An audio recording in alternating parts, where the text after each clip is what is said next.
نہیں لینا چاہتے ایکسٹینشن راحیل شریف صاحب، لیکن اندر کھاتے وہ سب کچھ کر رہے تھے، اور پھر یہ اب اوپن سیکرٹ ہے کہ وہ کس طرح کر کے وزیر اعظم کے اوپر اثر انداز ہو رہے تھے، پرائم منسٹر آفس کے اوپر اثر انداز ہو رہے تھے۔ یہاں پر جو ہے عمران خان صاحب کو یہ والا معاملہ درپیش نہیں ہے۔ عمران خان صاحب کو معاملہ یہ درپیش ہے کہ انہوں نے ایک ادارے کو اس کو میرے پاس پراپر الفاظ نہیں ہیں، اس میں مداخلت، پرائم منسٹر مداخلت تو کر سکتا ہے، لیکن ایک ادارے کے ساتھ سازش، اب کچھ لوگوں کو یہ بھی اعتراض ہے کہ وزیر اعظم سازش نہیں کرتا، وہ اپنا کام کرتا ہے، لیکن اس معاملے میں میں ذاتی طور پر سمجھتا ہوں کہ اس کو اسی طرح لیا گیا کہ مطلب یہ پسند کا افسر ہے، وہ پسند کا افسر ہے، یہ نہیں ہے، وہ نہیں ہے۔ تو اب اس کے اوپر جو ہے وہ کہانیاں آپ جتنی مرضی گھڑ لیں، یہ حکومت سائڈ گھڑ لیں، پاکستان کے تجزیہ کار گھڑ لیں، لیکن عمران خان صاحب کی غلطی وہی تھی کہ انہوں نے جو کہہ لیں کہ ممنوعہ علاقہ جو ہوتا ہے، علاقہ غیر، وہاں پر اپنی کرسی یا اپنے اقتدار کو طول دینے کے لیے پلاننگ کی، سازش کی، کچھ لوگوں کو استعمال کرنے کی کوشش کی، کسی کے لیے پروپیگیٹ کیا، منورنگ کی، وہ ان کے گلے پڑی ہے۔ اور اس معاملے کے اوپر کوئی مطلب جو جنرل قمر جاوید باجوہ صاحب ہیں، ان کے بارے میں جو ہمیں اطلاعات موصول ہو رہی ہیں وہ یہ ہیں کہ وہ امیدوار نہیں ہیں مزید ایکسٹینشن لینے کے، اور مطلب یہ کہ چیزیں سموتھلی اپنے انجام کو پہنچیں گی، اور عمران خان صاحب کو جو ایک سپورٹ ختم ہوئی ہے، اور اپوزیشن کو کہا گیا ہے کہ جی کہ یہ آپ کا مطالبہ تھا کہ یہ عمران خان صاحب کو جو ہم بے جا سپورٹ کر رہے ہیں وہ ختم ہو، ہم پیچھے ہٹ گئے ہیں، ہمارا ان سے کوئی تعلق واسطہ نہیں ہے، ہم بس ڈسپلن کے پابند ہیں، اور جو ڈسپلن کے تحت جو چیزیں ہوتی ہیں ہم اسی طرح ہی تابع ہیں۔ تو اس کے بعد مطلب یہ ادارہ جاتی فیصلہ ہے کہ جی کہ اگر عمران خان صاحب رہیں گے تو مطلب اگر ہم ان کو سپورٹ دے کے رکھیں گے، جو ماضی میں سپورٹ دیے رکھی گئی تھی، مطلب وہ 6 اکتوبر سے پہلے، تو یہ مزید جو ہے وہ ادارے کے لیے پرابلم کریٹ کر سکتے ہیں، اور یہ ادارہ زیادہ جو ہے وہ پبلک میں ان پاپولر ہوگا، اور یہ کسی بھی ملک کے لیے زہر قاتل ہوتا ہے کہ اس کی فوج اور اس کے عوام کے درمیان یا تو خلیج کوئی حائل ہو جائے، یا پھر ایک عدم جو کہہ لیں تعاون، یا کہہ لیں کہ نفرت محبت کی جگہ لے لے۔ تو یہ میں بڑے احتیاط کے ساتھ محتاط انداز میں یہ والے الفاظ استعمال کر رہا ہوں۔ پاکستان میں ماضی میں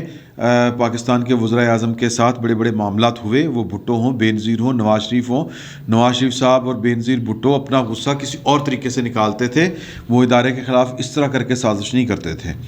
تو یا پھر اگر وہ اختیار استعمال کرتے تھے تو پھر وہ کھل بجا کے، جس کو کہتے ہیں نا کھل کھلا کے اختیار استعمال کرتے تھے، کوئی سازش نہیں کرتے تھے۔ تو لیکن بہرحال جو 12 اکتوبر کا واقعہ ہے، وہ جو پرویز مشرف صاحب ہیں انہوں نے اس کو سازش سے تعبیر کیا۔ وہاں پر بھی میں ذاتی طور پر سمجھتا ہوں کہ خیر وہ تو نواز شریف صاحب کبھی موقع ملے گا، کبھی یا کتاب لکھیں گے یا کبھی کوئی انٹرویو دیں گے تو پھر ان کی بات سامنے آئے گی۔ ابھی تو ان کے جو پارٹی کے لوگ ہیں وہ پھر ان کو ڈیفینڈ کرنے آ جاتے ہیں۔ بہرحال اس چیز کا ان کو جواب دینا ہے کہ وہ کیا حالات تھے کہ ان کو یہ کیا کرنا پڑا، اس طرح کا ایکٹ کرنا پڑا۔ تو کہنے کا مقصد یہ ہے کہ عمران خان صاحب اگر اقتدار میں کسی کی سپورٹ کے ساتھ رہتے ہیں تو وہ ایک ڈسپلن ادارے کے لیے خرابی کا باعث بن سکتے ہیں، اور وہ ادارہ جو ہے، یا میں کھل کے بات کر رہا ہوں کہ پاکستان کی فوج اور جو عوام ہے، پہلے ہی حالات عمران خان صاحب کی وجہ سے بڑی ایک جس کو ہم کہتے ہیں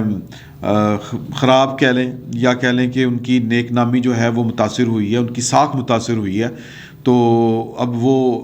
زیادہ افورڈ نہیں کر سکتے، سادہ سی بات ہے۔ تو اس لیے چونکہ مداخلت ہے نہیں کسی بھی قسم کی، تو پھر حامد میر صاحب کا آنا اس کا مطلب یہ ہے کہ ادارہ جو ہے وہ ہر چیز کے اوپر جو وہ چیکس لگائے ہوئے تھے وہ چیکس وہاں پر موجود نہیں ہیں۔ تو اس لیے یہ اشارہ بہت بڑا ہے کہ حالات اب پہلے جیسے نہیں رہے۔ تو باقی جو یہ اپوزیشن کے لوگ ہیں، مطلب قائدین ہیں، مولانا فضل الرحمان, شہباز شریف صاحب اور آصف علی زرداری صاحب, انہوں نے کھل کے یہ والی باتیں بتائیں کہ کیا وجوہات ہیں یا کیا وجوہات تھیں کہ ہم جو ہیں وہ ان کے خلاف جو ہے تحریک عدم اعتماد لے کے آ رہے ہیں. اس میں انہوں نے دو بڑی اہم باتیں ہیں, وہ آپ جانتے ہیں, ہم اس پہ ذرا ڈسکس کریں گے آپس میں. لیکن اس کا جواب جو ہے وہ شہباز گل صاحب نے اس پریس کانفرنس کا جواب دیا, اور بڑے ہی جس کو ہم کہتے ہیں روڈ لینگویج, رف لینگویج, اور بڑی بدتمیزی کے ساتھ دیا. اور انہوں نے مولانا فضل الرحمان صاحب کو ایک منافق کے ساتھ تشبیہ دیتے ہوئے کہا کہ وہ ایک منافق جو بیٹھا ہوا تھا. یعنی کہ وہ انہوں نے اپنی تقریر میں یہ والی بات کہی کہ جی کہ شہباز شریف صاحب نے کہ یہ پاکستان کو عالمی سطح پر تنہائی کا شکار کر رہے ہیں, اور جو پاکستان کے جو دوست ممالک تھے ان کے ساتھ انہوں نے معاملات خراب کر دیے, چین ہو, امریکہ ہو, سعودی عرب ہو, اور یہ ان کی خارجہ پالیسی کی بڑی بڑی بڑی جس کو ہم کہتے ہیں کہ بڑی واش گاف ناکامی تھی, یا بڑی برہنہ قسم کی ناکامی تھی, جس کو ہم ننگی کہتے ہیں نا جی, بہت نڑنگ دھڑنگ کے ساتھ وہ ناکامی وہ والی ناکامی تھی, خوفناک ناکامی, اور اس سے پاکستان کو بڑا نقصان پہنچا. اور پھر اس کے بعد پاکستان کے کہہ لیں کہ جو مفادات جو یورپی یونین کے ساتھ جڑے ہوئے ہیں ان کو میلسی کے جلسے میں جس طرح کر کے مخاطب کیا گیا, کیونکہ انہوں نے خط لکھا تھا, آپ کے علم میں ہے, تو یہ میں سمجھتا ہوں یعنی کہ یہ شہباز شریف صاحب کہہ رہے ہیں کہ یہ پاکستان کے خلاف اس سے زیادہ اور کوئی کام ہو نہیں سکتا. تو مولانا فضل الرحمان صاحب نے وہاں پر کہا کہ ہم تو عمران خان کو پہلے دن سے ہی ان کی جو باتیں, ان کے دعوے ہیں وہ نمائشی سمجھتے ہیں, اور وہ کسی بھی کام میں سیریس نہیں تھے, اور ان کی باتیں جو ہیں وہ خالی خولی تھیں. تو ہم تو سمجھتے تھے کہ یہ این جی اوز کے ذریعے پاکستان میں مغربی جو ماحول ہے وہ یا کلچر ہے وہ مسلط کرنا چاہتے ہیں. تو اس کو جو شہباز گل صاحب ہیں انہوں نے کہا کہ جی کہ ایک نے یہ بات کی, میں نے وہ چونکہ شہباز شریف کو انہوں نے کیا کہہ کے مخاطب کیا وہ میں مس کر گیا تھا, کہ وہ ایک نے کہا کہ جی کہ وہ یورپی یونین کو وہ ٹینشن دے رہے تھے تو ان کو یورپ کا درد ہے, اور دوسرا وہاں پر اسی ٹیبل پر بیٹھا ہے ایک منافق, یہ مولانا فضل الرحمان صاحب کو انہوں نے کہا. تو بڑی ہارش لینگویج, بڑی رف لینگویج, اور بڑی بدتمیزانہ جو لب و لہجہ تھا ان کا, وہ انہوں نے اس میں وہ پریس کانفرنس کی. اور اس پریس کانفرنس کا اگر ہم فلمی ترجمہ کریں تو اس کا فلمی ترجمہ یہ بنتا ہے کہ رضیہ گنڈوں میں پھنس گئی ہے. رضیہ کون ہے اور گنڈے کون ہیں, یہ میں نے صرف ایک علامتی طور پر بات کہی ہے, ایک فلمی اس کی کانوٹیشن آپ کو کہی ہے کہ رضیہ گورنمنٹ ہے اور وہ گنڈوں میں پھنس چکی ہے. تو اس کے علاوہ اور کوئی نہیں ہے. باقی یعنی کہہ لیں کہ مطمع نظر جو ہے یعنی عمران خان صاحب کی طرف سے کوئی سامنے نہیں آیا. باقی وہ یوٹیوبر سے ملاقات کر رہے تھے اور بڑے کانفیڈنٹ تھے. انہوں نے کہا کہ جی کہ اب میں 2028 تک وزیر اعظم رہوں گا, اور کیونکہ یہ ناکام ہونی ہے, اور اس طرح کی وہ چیزیں بتا رہے تھے. تو اپنی طرف سے وہ پر اعتماد یعنی اپنی حالت ظاہر کرنا چاہ رہے ہیں, لیکن جو اشارے مل رہے ہیں وہ اشارے یہ بتا رہے ہیں کہ عمران خان صاحب شدید تنہائی کا شکار ہیں. یعنی ان کو اپنی پارٹی کے اندر سے بھی اگرچہ ایک دو بندے ان کو جا کے ملے ہیں, لیکن شاہ محمود قریشی نہیں تھے, علیم خان صاحب نے ملنے سے انکار کر دیا. تو جو اگر ہم یہ کہیں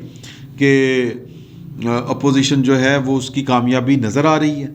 اور عمران خان صاحب کی حکومت جاتی نظر آ رہی ہے, تو کوئی اس میں میرا نہیں خیال کہ کوئی راکٹ سائنس ہے اس کو سمجھنے میں, کیونکہ اشارے بڑے کلیئر ہیں. مطلب پنجاب میں بغاوت کا کھڑا ہو جانا ان کی پارٹی کے اندر, حامد میر صاحب کا جس طرح میں نے پہلے آپ سے کہا کہ پروگرام میں آ کے بیٹھ جانا, اور پھر میں نے جو ایک افسر کے ساتھ ہونے والی گفتگو آپ کو بتائی کہ کوئی بندہ جو ہے وہ نہیں چاہ رہا کہ جناب کہ وہ کسی عہدے کے ساتھ چمٹا رہے. وہ عمران خان صاحب کو نہ کوئی پریشرائز کر رہا ہے نہ کوئی کچھ کر رہا ہے, بلکہ نیوٹرل ہو کے ایک سائڈ پہ بیٹھے ہوئے ہیں کہ سیاسی عمل جانے اور عمران خان صاحب جانے, ہم تو عمران خان صاحب کو اوبے ہی کرنے بیٹھے ہوئے ہیں, وہ جو بھی آرڈر جاری کریں گے. تو اگر ہم اس ساری صورتحال کو ایک لائن میں پرونا چاہیں تو وہ یہ ہے کہ کہانی گئی موقع تے قلعہ گیا ٹھوک. فی الوقت اتنا ہی, بہت بہت شکریہ آپ کا.